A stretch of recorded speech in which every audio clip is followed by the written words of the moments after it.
गुज़श्ता साल के बनिस्बत इस साल कोरोना के सबब ईद उल अजहा के मौके पर जकरिया स्ट्रीट नाखोदा मस्जिद के सामने बकरा बाजार में जानवरों की भीड़ ऑनलाइन मोबाइल के जरिए बकरा घर वालों को पसंद करवाई जा रही है। उत्तर प्रदेश के बकरा ताजरों में खुशी की लहर।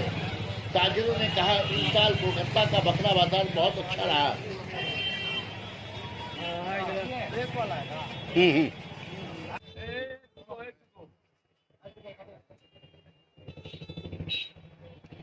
এবার মার্কেট কিরকম আছে আপনাদের?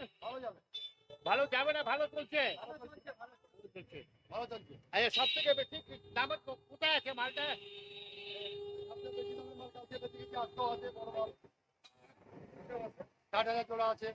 না না, সব থেকে হাইয়েস্ট 50,000 60,000। मार्केट सही था। मार्केट से सही था। सबसे कितने बकरा कितने में किया यहाँ पे? हमने बच्चे बेच दिए करीबन 40 बच्चे, 40 बकरे बेच दिए, 40 खस्सी बेच दिए। तो आने में को किया सब बकरे के बाहर से आइए कि यहाँ के सब? बाहर से आए यूपी से, यूपी से। अलीगढ़ से आए यूपी। तो लास्ट कितने में बेचे आप? कितने कीमत की थी वो? बेचा था लास्ट 2.5 लाख रुपए का। डुम्बक 2.5 लाख। या माल आने वाले हैं और अभी? नहीं, अब नहीं आएगा माल, जो आना था आ गया। है? आ गया जो माल आना था, और आएगा नहीं? अब नहीं आएगा।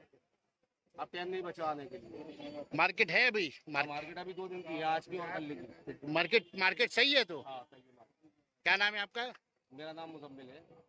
कहाँ के आपके बाहर के हैं आप? अलीगढ़ के यूपी के। बाहर से माल आने में कोई दिक्कत नहीं हो रही है? नहीं, अब मैं क्योंकि अभी तो पेट्रोल डीजल का कीमत बढ़ गया है। जो परेशानी थी पहले जा रही थी, अब के कम परेशानी है।